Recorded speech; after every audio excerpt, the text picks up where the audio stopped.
जय हो श्री कृष्ण भगवान की। कल हमने 11वें अध्याय का पाठ सुना था। आज आपको 12वें अध्याय का 12वें अध्याय का पाठ सुनाती हूँ। हिंदी में मैं इसलिए सुनाती हूँ क्योंकि कई बार कई लोगों को संस्कृत समझ नहीं आती, इसलिए आपकी समझ में आ जाए भगवान श्री कृष्ण जी ने अर्जुन को क्या कहा था, मैं वो आपको हिंदी में पढ़कर सुनाती हैं। 12वें अध्याय का। अर्जुन बोले, जो अनन्य प्रेमी भक्तजन पूर्वोक्त प्रकार से निरंतर आपके भजन ध्यान में लगे रहकर आप सगुण रूप परमेश्वर को और दूसरे जो केवल अविनाशी सच्चिदानंद घन निराकार ब्रह्म को ही अति श्रेष्ठ भाव से भजते हैं, उन दोनों प्रकार के उपासकों में अति उत्तम योगवेत्ता कौन है।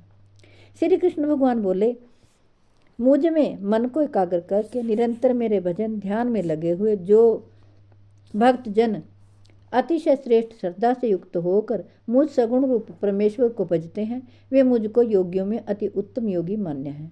परंतु जो पुरुष इंद्रियों के समुदाय को भली प्रकार वश में करके मन बुद्धि से परे सर्वव्यापी अकथनीय स्वरूप और सदा एक रस रहने वाले नित्य अचल निराकार अविनाशी सच्चिदानंद घन ब्रह्म को निरंतर एक ही भाव से ध्यान करते हुए भजते हैं, वे संपूर्ण भूतों के हित में रत और सब में समान भाव वाले योगी मुझको ही प्राप्त होते हैं। उन सच्चिदानंद घन निराकार ब्रह्म में आसक्त चित्त वाले पुरुषों के साधन में परिश्रम विशेष है, क्योंकि देहाभिमानियों के द्वारा अव्यक्त विषय गति दुखपूर्वक प्राप्त की जाती है। श्री कृष्ण भगवान कहते हैं, परंतु जो मेरे प्राण रहने वाले भक्तजन संपूर्ण कर्मों को मुझ में अर्पण करके मुझ सगुण रूप परमेश्वर को ही अनन्य भक्ति योग से निरंतर भजते हैं, चिंतन करते रहते हैं, हे अर्जुन, उन मुझ में चित्त लगाने वाले प्रेमी भक्तों का मैं शीघ्र ही मृत्यु रूप संसार समुद्र से उद्धार करने वाला होता हूँ। जय हो श्री कृष्ण भगवान की। श्री कृष्ण भगवान कहते हैं, मुझ में मन को लगा और मुझ में ही बुद्धि को लगा, इसके उपरांत तू मुझ में ही निवास करेगा, इसमें कुछ भी संशय नहीं है। यदि तू मन को मुझ में अचल स्थापन करने के लिए भी समर्थ नहीं है, तो हे अर्जुन, अभ्यास रूप योग के द्वारा मुझको प्राप्त होने के लिए इच्छा कर। श्री कृष्ण भगवान कहते हैं, यदि तू उपयुक्त अभ्यास में भी असमर्थ है, तो केवल मेरे लिए कर्म करने के ही परायण हो जा। इस प्रकार मेरे निमित्त कर्मों को करता हुआ भी मेरी प्राप्ति रूप सिद्धि को प्राप्त होगा।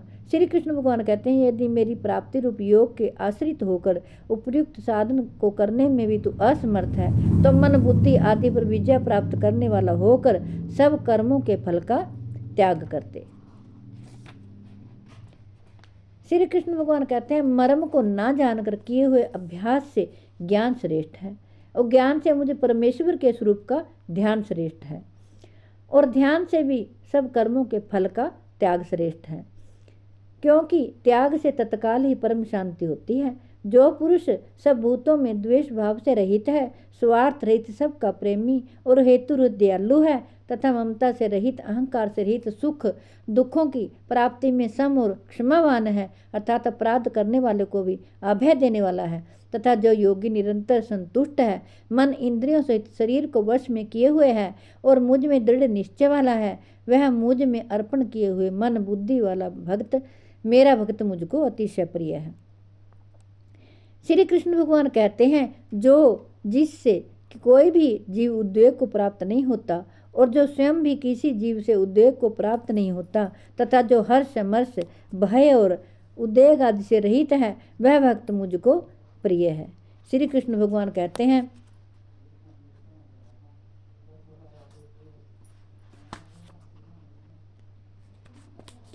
जो पुरुष आकांक्षा से रहित, बाहर भीतर से शुद्ध, चतुर, पक्षपात से रहित और दुखों से छूटा हुआ है, वह सब आरंभों का त्यागी मेरा भक्त मुझको प्रिय है। श्री कृष्ण भगवान कहते हैं, जो ना कभी हर्षित होता है, ना द्वेष करता है, ना शोक करता है और ना कामना करता है, तथा जो शुभ अशुभ संपूर्ण कर्मों का त्यागी है, वह भक्ति युक्त पुरुष मुझको प्रिय है। श्री कृष्ण भगवान कहते हैं, जो शत्रु मित्र में और मान अपमान में सम है, तथा सर्दी गर्मी और सुख दुख आदि द्वंद्वों में सम है और आसक्ति से रहित है, जो निंदा स्तुति को समान समझने वाला, मननशील और जिस किसी प्रकार से भी शरीर का निर्वाह होने में सदा ही संतुष्ट है और रहने के स्थान में ममता और आसक्ति से रहित है, वह स्थिर बुद्धि भक्तिमान पुरुष मुझको प्रिय है। परंतु जो श्रद्धायुक्त पुरुष मेरे प्राण होकर इस ऊपर कहे हुए धर्म में अमृत को निष्काम प्रेम भाव से सेवन करते हैं, वे भक्त मुझको अतिशय प्रिय हैं। जय हो श्री कृष्ण भगवान की। 12वां अध्याय आज मैंने आपको सुनाया है। मैं कहीं चली गई थी, इसी वजह से आज सुबह मैंने डाला नहीं। विश्व के कल्याण के लिए, जगत के कल्याण के लिए मैंने ये भगवत गीता जी का पाठ आपको सुनाया है। मैं आशा करती हूँ आप सभी इसका लाभ उठाएंगे। अपने बच्चों को भी भगवत गीता जी का पाठ पढ़ने के लिए और सुनने के लिए प्रेरित करें।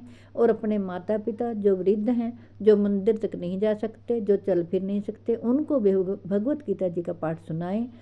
और अपने बड़े बुजुर्गों का आदर करें, माता पिता का कहना मानें, क्योंकि माता पिता तो देवता स्वरूप हैं। उन्होंने आपको जन्म दिया है, वो आपके जन्मदाता हैं और आप उनके बहुत ही प्रिय बच्चे हैं। इसलिए आप उनकी ज़रूर आदर सत्कार करें, उनके पास 2 मिनट के लिए बैठें ताकि वो आपसे अपना दुख सुख करें। जय हो श्री कृष्ण भगवान की। मिलती हूँ अगले वीडियो में। राधे राधे।